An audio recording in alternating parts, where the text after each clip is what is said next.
I am a director at ARM. How many of you here have ever heard of the company called ARM?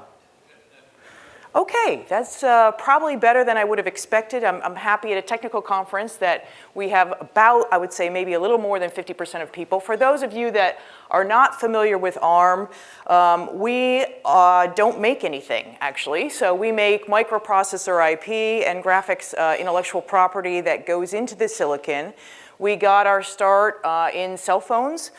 We were quite lucky to have the right product at the right time. We're known for our low power, yet high performance. And in a cell phone, where it was the first battery-operated device that really cared about the power taken up by the microprocessor, that we had the right product at the right time.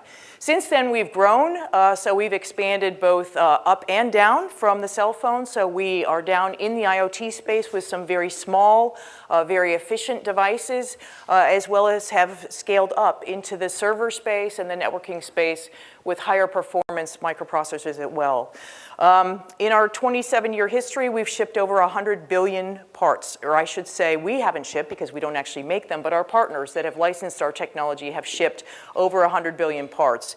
20 billion of those were shipped last year. So you can see the real takeoff of IoT and devices and people shipping more and more semiconductors into our world today. We still hold quite a bit of market share in the cell phone market, so we have over 95% market share, so most of your cell phones are powered by our technology.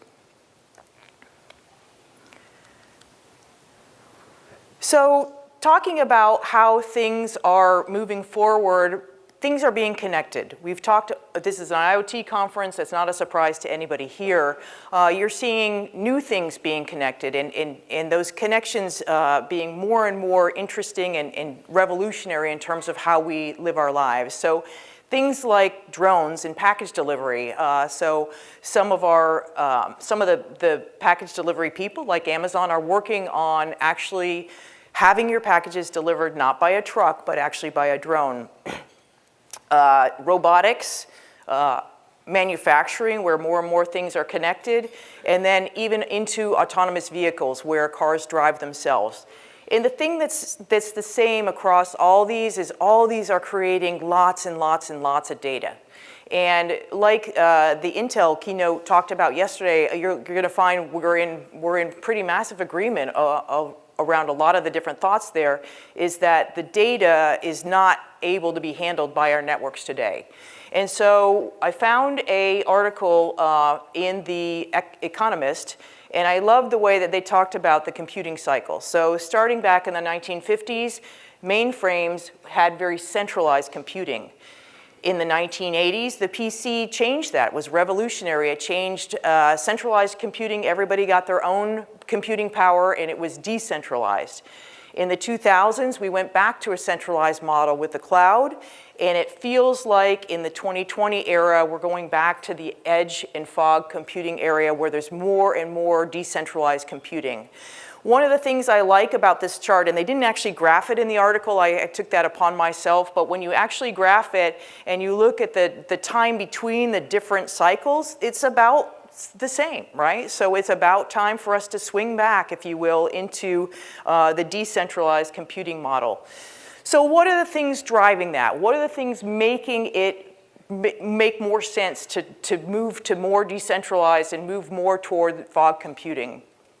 And there's a couple different areas. The first one, and I think it's the one that we will all get, is the sub-millisecond response that you need in a lot of these use cases. So if you think about an autonomous car and it driving and it's seeing a person or an animal or another car, it can't wait for that information to go up to the cloud to make a decision and come back down. It needs to happen in the car itself. The car needs to decide and be programmed and able to react in sub-milliseconds to make sure that you don't hit anybody.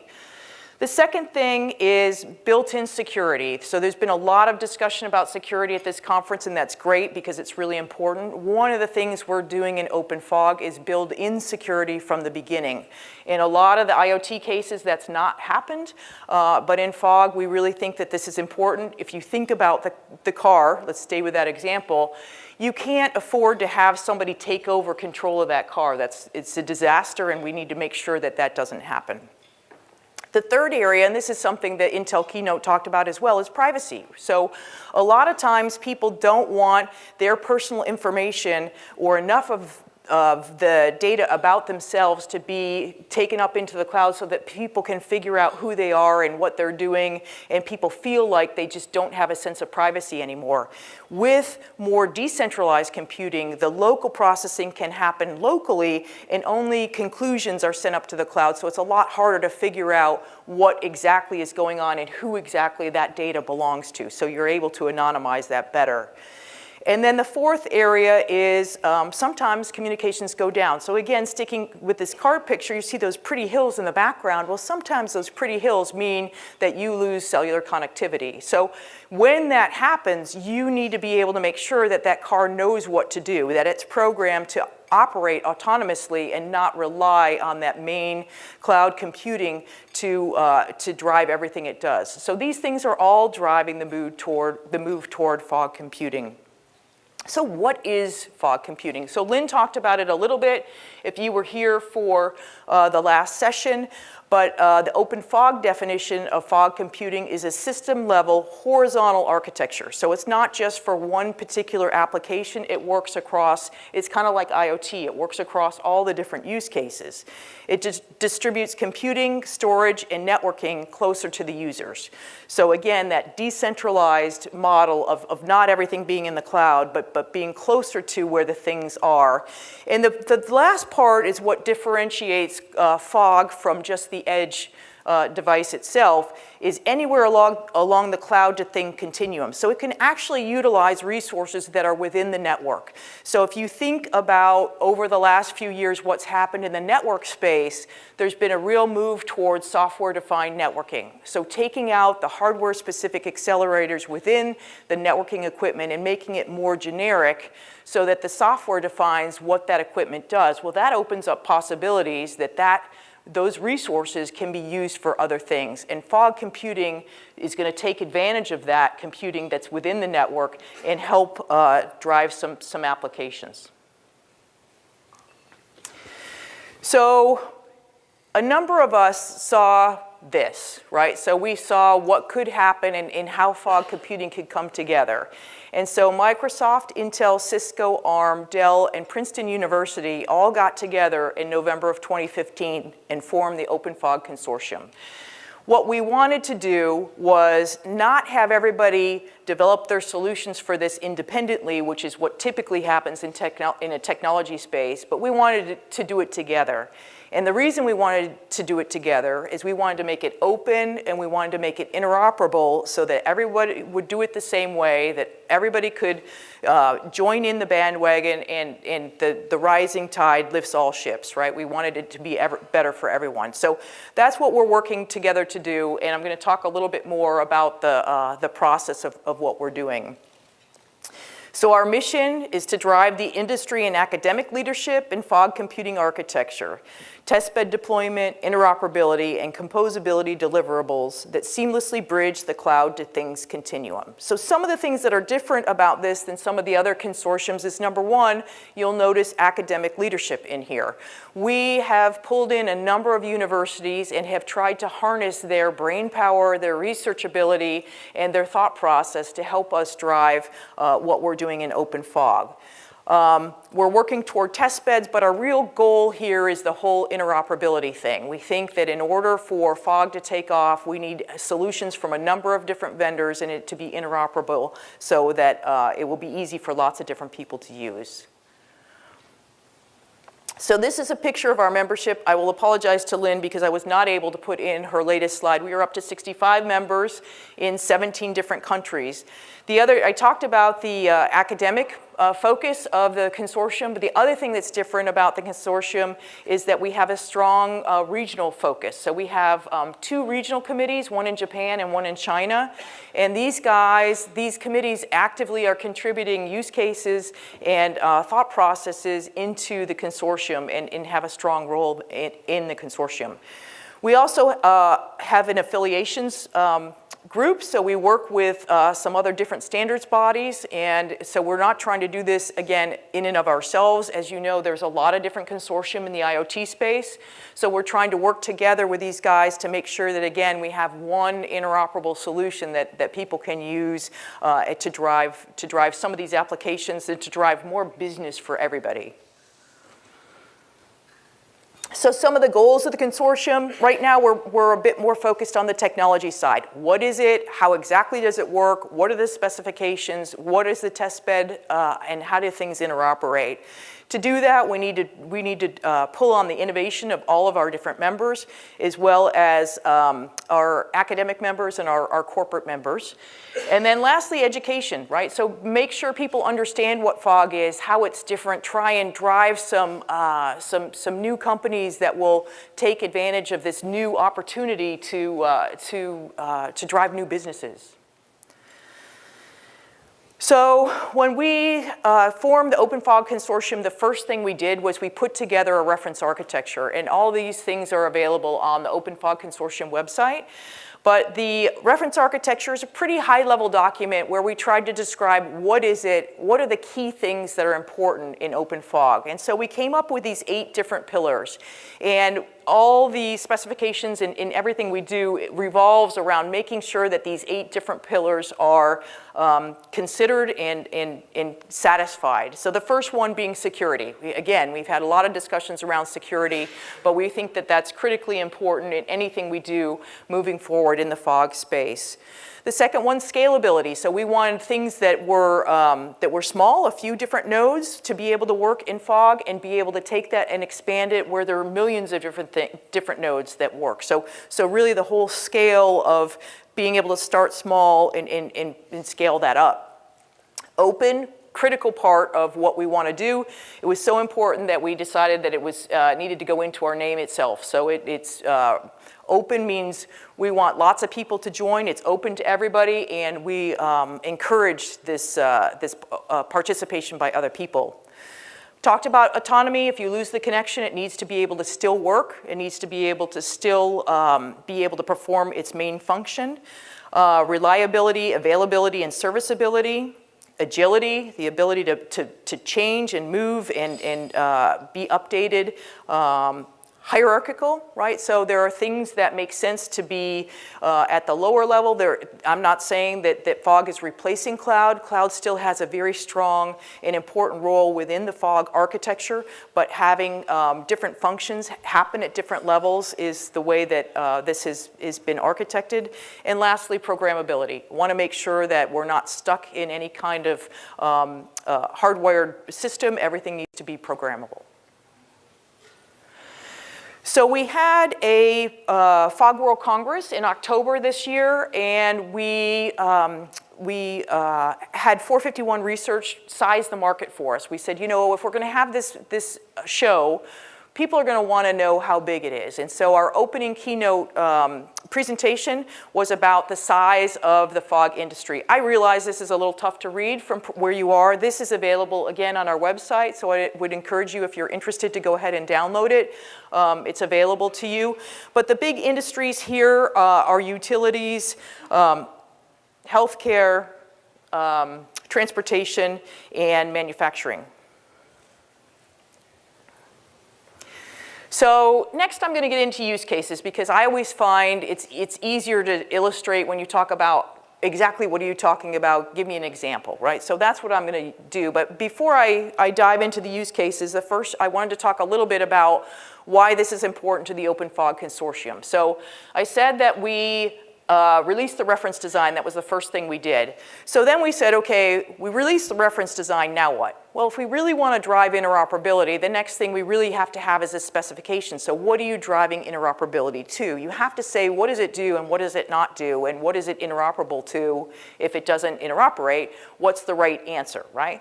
So in order to have this specification, we said, well then we have to have requirements. Well, how do you get requirements? Well, you get requirements by looking at how this is going to be used. So we have a number of different use cases that are published on the website, and these use cases are being being used to pull out the requirements, and then these requirements will go into the specification. So I'm going to talk about 2 new use cases that we've just released, and one that's a bit in progress. So I'm going to give a bit of a preview on that. So the first one is an entertainment use case, and this is a real situation that one of our members has gone through, and it's a long-distance video broadcasting in a long-distance sporting event. So think marathon, think Tour de France, right? So that's what this particular picture is of a bike race. So some of the challenges in these kinds of events is, first of all, when you have people along the course, those people expect to be able to stream real-time what's going on in the race. And if you think about it, they are only able to see, these people are flying by really quickly. They're only able to see a few minutes of the athletes from where they're viewing, but they want to see the whole race. They want to get the picture of what's happening before the people get there, and after those people went by, what happens after they went by. So they want to be able to view things real time. You have lots of high-definition cameras, and if you've ever watched any of this stuff on TV, you see they have lots of different angles on things, so there are a lot of cameras that make that happen. So that a lot of high-definition cameras means lots and lots of data. The third one is you have multiple people using this data. So if you think about it, you have the race organizers that are trying to figure out who wins, who won that stage, what's the exact order, and what's the exact time of these people, and you know hundredths of a second can make a difference here. But then you also have people like the security people that are using the same data. So they're using the feed from the video, and they're looking, is there an unattended backpack, right? So are there things that we should worry about from a security side? And you could even envision that artificial intelligence is used to scan those video pictures to look for things that could be a problem from a security standpoint. A third use of that data could be from the medical people, right? So if there's a crash, who crashed? Be able to look at the bib number, figure out what their medical records are. Are they allergic to any drugs? Are there any particular issues we need to worry about with this athlete? Has he had a history of concussions? Do we need to worry about that? So that those medical responders are best poised to take advantage of that data to treat that athlete as quickly and thoroughly and as correctly as possible. So all these uses of this are of the same data. The last challenge listed here is the remote terrain. So if you've ever watched the Tour de France, there's a lot of hills and there's a lot of remote, beautiful scenery and beautiful areas. And you can imagine that the cellular connection is probably not great in those particular areas. So what is the fog solution for this? How does it solve these particular problems? So first of all, it has a hierarchical structure. So it has low-level fog nodes, medium, and high-level fog nodes that all work together. So on the low-level fog nodes, these are the ones that take in the camera feeds. So the high-definition camera goes into these low-level fog nodes that fundamentally work as a video server. And a lot of times, these are connected via cable because of the terrain problems. The medium-level fog nodes do a bit of processing on these, so the low-level fog nodes also are doing processing. They're doing video pre-processing, getting the video ready to be able to send it back out. They're also storing video where they are. The medium-level nodes do base-level analytics. So for example, they can decode the number on the jersey and put the time in so that they can know exactly where that athlete is on the time check that goes by there. So they can have multiple of these time checks to make sure that nobody's like taking a shortcut or anything. And also putting the data feeds together, right? So if there's something that where, you'll see the side-by-side, the lead pack, and then the pack that's coming up on them, and it can put those feeds together. And then the high-level hierarchical fog node does a lot of the network routing. So if you are one of the tablet guys that wants to see what's going on in the race, you make a request. The high-level fog node figures out where you are, what's fog node to pull it from, and also does a lot of the distribution of the analytics, right? So where do the analytics need to be done? Because the other thing you think about is these racers are all moving, right? So the fog nodes are pretty stationary. These guys are all moving, but so when you've gone by the first one and they're miles from that, then that first one's probably not doing a lot. So that higher level fog node can make use of that first fog node that, that the racers are by. So what benefits does this offer to people? Well, first of all, it has a great consumer experience at a reduced cost. So the fact that I can stream and know what's going on in the race, and I can watch it from standing along the race is a great benefit. The benefits of putting the data streams together, of making sure the environment is secure, and making sure that if any kind of medical situation happens, that athlete's treated well, you get the benefits of having multiple people be able to use the same infrastructure and use the same data for different purposes. And then the flexibility to scale. So we talked about this. This is Tour de France is a huge thing, but think about being able to use this kind of thing in a 10K.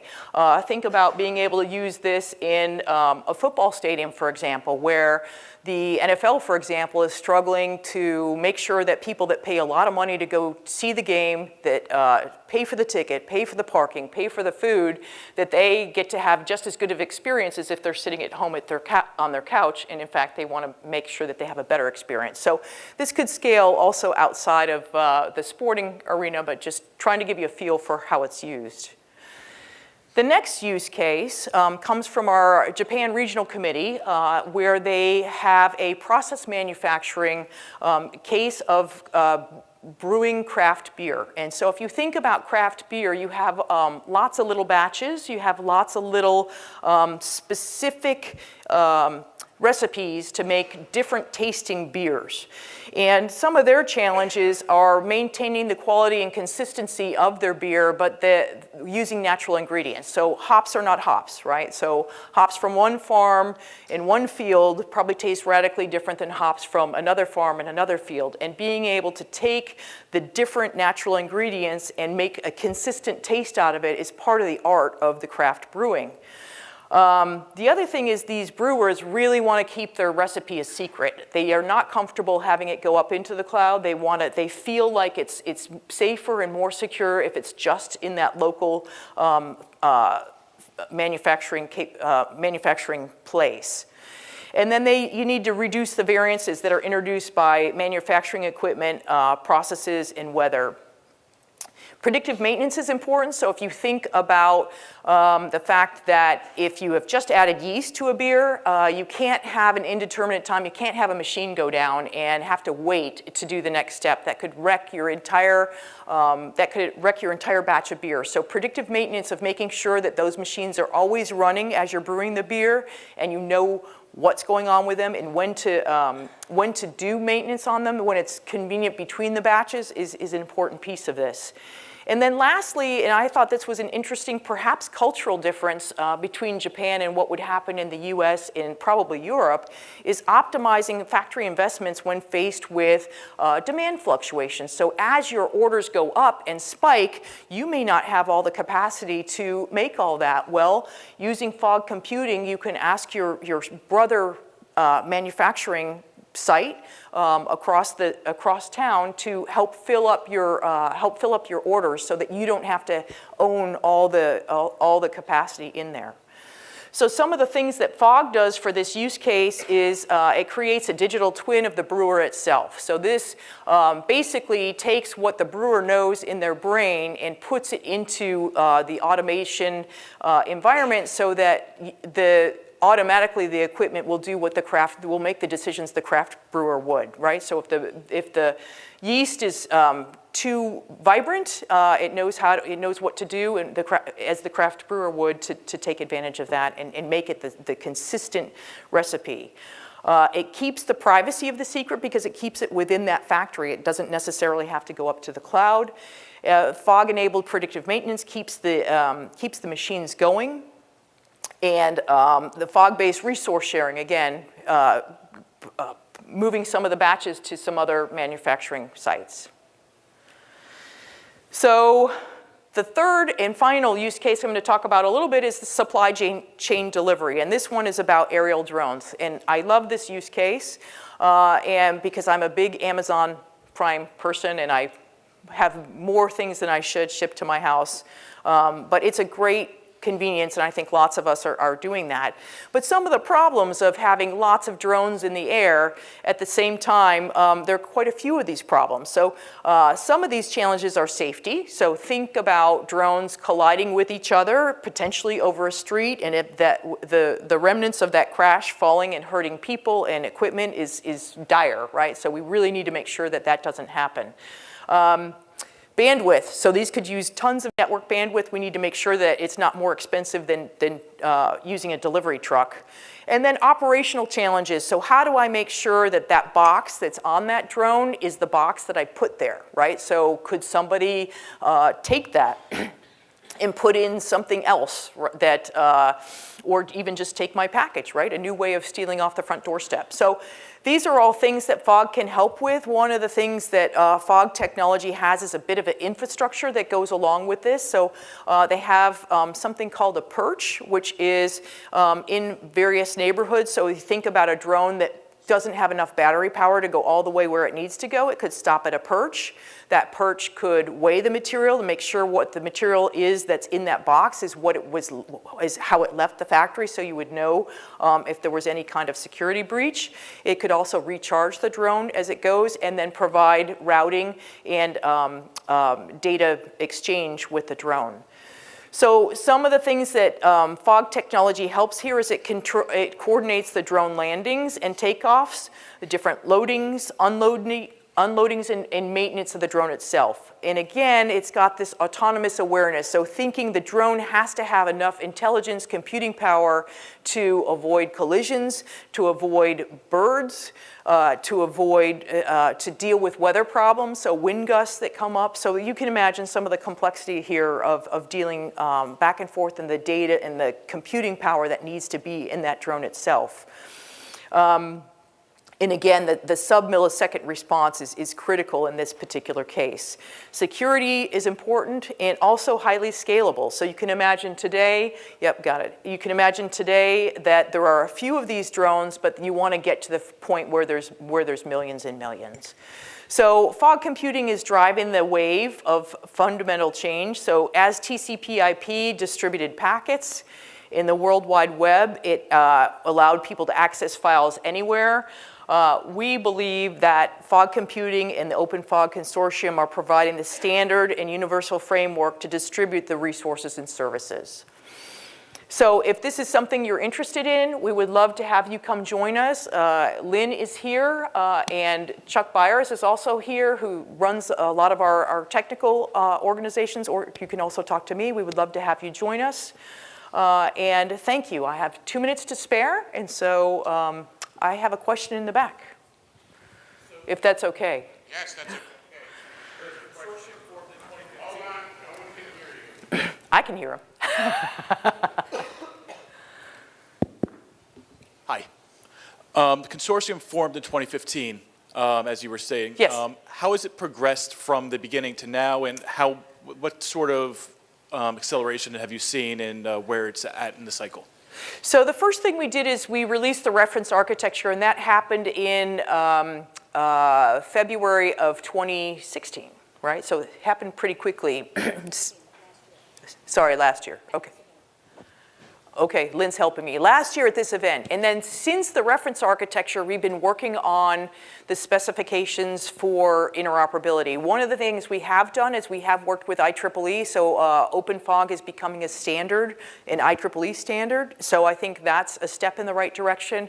We've also had a number of other affiliations that we're working with to make sure that our work is aligned with their work. That's more work than it sounds like, but I think it's important work to make sure that we're aligned and we go in the same direction. So now we're working on the specification and hope to have that done soon so that then the next view will be toward interoperability testing. So those are the next two things you'll hear out of the Open Fog Consortium. Okay, any other last questions? Hold on, one here.